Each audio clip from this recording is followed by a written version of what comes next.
Dr. Wahidin seorang dokter lulusan Stovia yang prihatin dengan kondisi bangsanya memutuskan untuk berkeliling Jawa.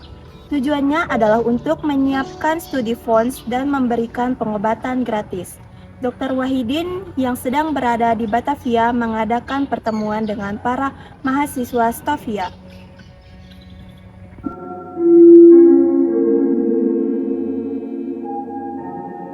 Siapa yang akan datang hari ini? Dari kabar yang kudengar, yang akan datang hari ini adalah Dr. Wahidin Sudirawusodo.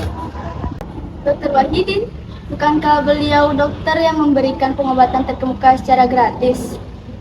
Aku juga mendengar kabar bahwa beliau merupakan lulusan dari Stovia.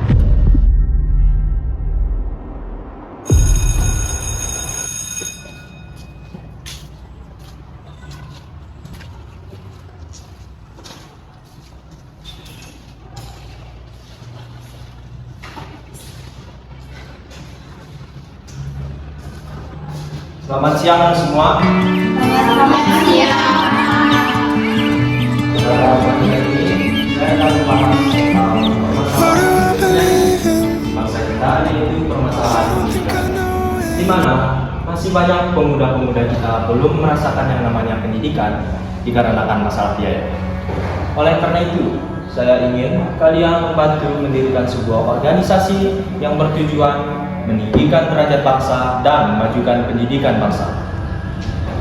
Sutomo pun tertarik dengan gagasan Dr. Wahidin. Ia mengumpulkan teman-temannya di ruang anatomi Stovia.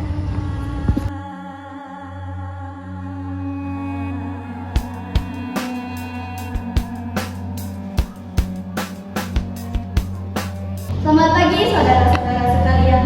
Selamat pagi. Maksud saya mengumpulkan kalian di sini adalah untuk membicarakan mengenai gagasan yang disampaikan oleh Dr. Wahidin kemarin, yaitu mengenai pembuatan organisasi. Jadi bersama-sama saya ingin membuat organisasi yang bertujuan untuk meninggikan derajat dan martabat bangsa serta memajukan pendidikan bangsa. Organisasi ini akan berjalan di bidang sosial, ekonomi, kebudayaan, terutama pendidikan. Sampai di sini apakah ada yang ingin ditanyakan? Bagaimana dengan kepanitiaannya? Jelas kita memerlukan panitia pengurus untuk menjalankan organisasi ini. Sebenarnya saya ingin menyerahkan panitia umum pada kalangan yang lebih tua. Saya setuju karena kita harus fokus belajar dan bersekolah. Namun untuk saat ini kita memerlukan panitia sementara. Benar apa yang dikatakan oleh Saudara Saleh dan Saudara Gunung. Untuk saat ini kita memerlukan panitia sementara. Baiklah jika begitu, apakah saudara-saudara sekalian memiliki saran siapa yang akan menjadi panitia sementara? Saya sendiri menyarankan Anda sebagai ketua sementara karena menurut saya Saudara Supomo lebih layak menjadi pemimpin. Saya siap akan hal itu. Dan adakah dari saudara-saudara sekalian yang siap menjadi pengurus lainnya? Saya siap menjadi wakil. Saya siap menjadi sekretaris. Saya bersedia menjadi bendahara. Saya rasa saya dapat mengatur keuangan organisasi dengan baik. Baiklah, terima kasih untuk saudara-saudara yang bersedia menjadi panitia sementara. Maka sisanya akan menjadi anggota. Saya mempunyai pertanyaan, bagaimana dengan nama organisasi? Tentu sebuah organisasi membutuhkan nama sebagai identitas organisasi tersebut. Saya mempunyai dua usulan, yaitu Budi Utomo dan Eko Projo. Budi Utomo berarti budi pekerti yang baik, sementara Eko Projo berarti persatuan kerajaan. Saya memilih nama Budi Utomo sebagai nama organisasi ini. Organisasi ini bertujuan untuk menolong sesama, bukan menjadi tempat perkumpulan para elit. Betul yang dikatakan Saudara Sutomo, apa gunanya persatuan tanpa budi pekerti yang baik? Saya setuju dengan pemikiran Anda. Baiklah, jika seperti ini pendapat saudara-saudara sekalian, mungkin bisa kita cukupkan pertemuan kali ini dan semoga organisasi ini bisa berjalan sebagaimana mestinya. Kemudian berdirilah organisasi yang bernama Budi Utomo yang didirikan oleh para mahasiswa Stovia. Sutomo dan para mahasiswa Stovia berencana untuk mengadakan kongres pertama Budi Utomo di Yogyakarta. Para mahasiswa Stovia mengumpulkan dana untuk melaksanakan kongres pertama mereka yang dilaksanakan pada 5 Oktober 1908. Para mahasiswa Stovia setuju untuk memilih Dr. Wahidin sebagai ketua kongres karena beliaulah yang pertama menggagas Budi Utomo.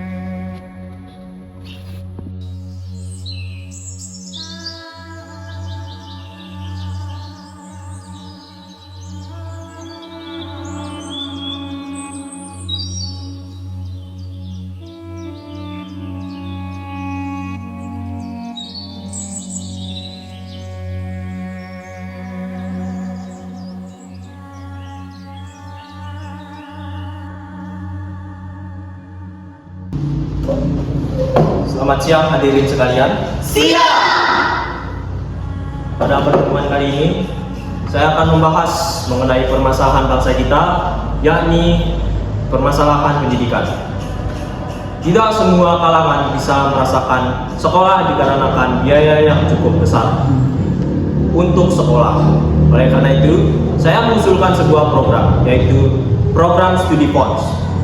Program ini akan memberikan bantuan dana kepada pelajar dan kalangan-kalangan yang kurang mampu. Saya juga mengusulkan untuk memperluas pekerjaan di luar bidang kepegawaian dan kepriayaan, serta memberikan pengajaran kepada para petani agar kehidupan para petani bisa membaik. Saya juga mengecam ada pergelatan yang berlebihan sehingga menghabiskan banyak dana, padahal dana tersebut bisa digunakan untuk pengejaran. Itu saja dari saya. Kepada pihak Batavia atau perwakilan Batavia dipersilakan. Terima kasih atas waktunya. Saya Nama semua Buat Cabang Batavia Jakarta ingin menyampaikan beberapa hal terkait pendidikan masyarakat. Setiap masyarakat mempunyai hasrat untuk membangun diri, meskipun pada tahun-tahun terakhir ini Gubernur Hindia Belanda sudah memperluas pengajaran. Namun kami menganggap itu belum mampu untuk memadai kehidupan. Sebagai contoh, dari 30 juta penduduk, hanya 12 orang yang berhasil lulus sebagai dokter hewan. Dalam masalah pengajaran, kami hendak menunjukkan kepada pemerintah bahwa kami bersungguh-sungguh.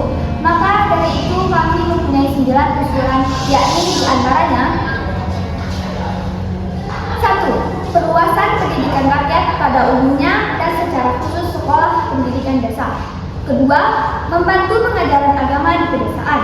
3. Meningkatkan pengajaran rendah dan pertanian. 4. Memperbaiki pendidikan teknis pada dokter pribumi. 5. Memasukkan pelajaran bahasa Belanda dan kurikulum sekolah dasar pribumi. Yang 6. Memperluas kesempatan bagi kaum wanita untuk memperoleh pendidikan. Yang 7. Mendirikan pondokan bagi siswa yang belajar di Batavia, Semarang, dan Surakarta. Yang 8. Memajukan pertumbuhan kerajinan dan perdagangan. Yang 9. Mengembangkan perpustakaan dan forum ceramah. Mungkin itu saja dari saya. Kepada Saudara Sutomo dipersilahkan.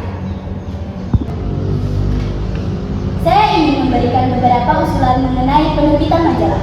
Menurut saya, penerbitan majalah ini sangat penting. Apakah harian ataupun mingguan, itu tergantung dari keuangan organisasi ini. Adapun bahasa yang digunakan untuk majalah ini adalah bahasa Melayu, karena dapat dimengerti oleh semua kalangan. Selain itu, dapat diadakan lampiran bahasa Belanda agar perhatian masyarakat tertuju pada organisasi ini. Jadwal penerbitan majalah juga harus ditentukan. Di penghujung acara ada beberapa hal yang ingin saya sampaikan tentang masalah kebudayaan. Apakah orang Jawa tidak menerima kebudayaan bangsa asing atau tidak? Berdasarkan teori evolusi Darwin, evolusi dan heritabilitas orang Jawa berbeda dengan bangsa Eropa. Orang Jawa tidak perlu membuang adat istiadat, namun berusaha untuk menerima kebudayaan Eropa. Saya akui ilmu pengetahuan berasal dari buku-buku Barat, namun hal itu dapat berubah. Saya rasa mempelajari bahasa-bahasa Barat tidak terlalu penting dan tidak membawa manfaat seperti yang masyarakat harapkan. Saya rasa kita perlu menjunjung tinggi adat istiadat kebudayaan Jawa karena peradaban Eropa berbeda dengan orang Jawa. Saya tidak setuju. Menurut saya, budaya dan pengetahuan Eropa dibutuhkan bagi bangsa ini. Kita tidak bisa bergantung pada budaya Jawa saja. Selama berabad-abad budaya, bahasa dan adat istiadat budaya Jawa tidak menunjukkan perkembangan. Saya hargai pendapat Anda, namun saya tegaskan bahwa kebudayaan Jawa juga mengalami perkembangan. Saya tidak menganggap semua hal yang di luar Jawa itu buruk, akan tetapi yang saya maksud adalah kita harus dengan kebudayaan kita. Saya tahu maksud dari pendapat Anda, tapi kita harus lebih bisa menerima kebudayaan asing dan tidak bergantung pada budaya Jawa saja. Saya tidak membenci budaya Jawa, saya hanya membenci feodalisme keraton yang begitu serakah. Baiklah jika begitu, saya hargai pendapat Anda. Namun sebaiknya untuk saat ini kita hindari debat kursi yang tidak diinginkan agar debat seperti ini tidak berlangsung panjang.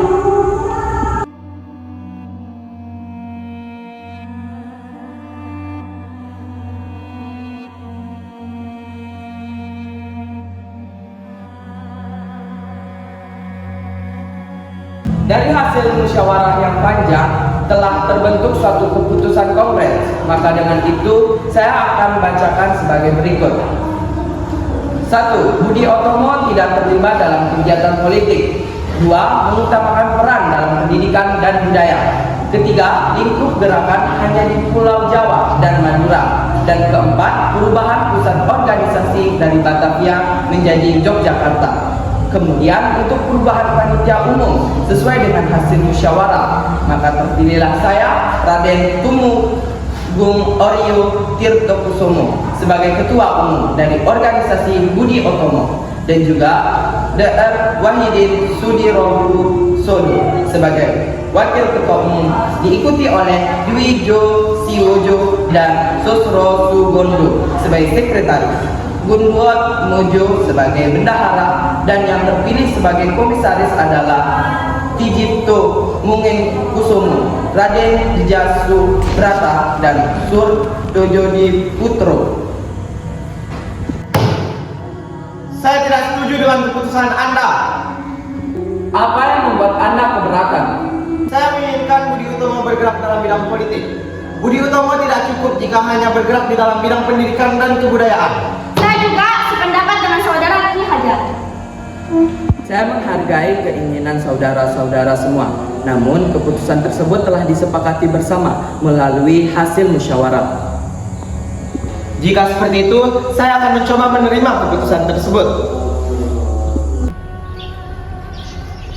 Pada akhirnya, Ki Hajar Dewantara dan Dr. Cipto keluar dari Budi Utomo karena mereka menginginkan gerakan yang lebih politis dan militan. Seiring berkembangnya Budi Utomo, banyak kalangan bangsawan yang bergabung dengan Budi Utomo, sehingga menyebabkan banyak kalangan muda keluar.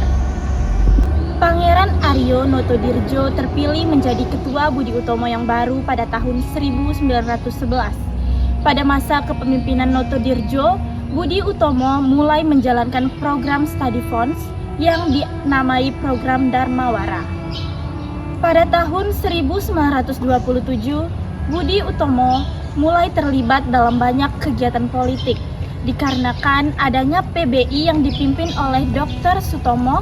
Budi Utomo pun melakukan peleburan pada tahun 1934 yang pada akhirnya Budi Utomo bubar pada tahun 1935.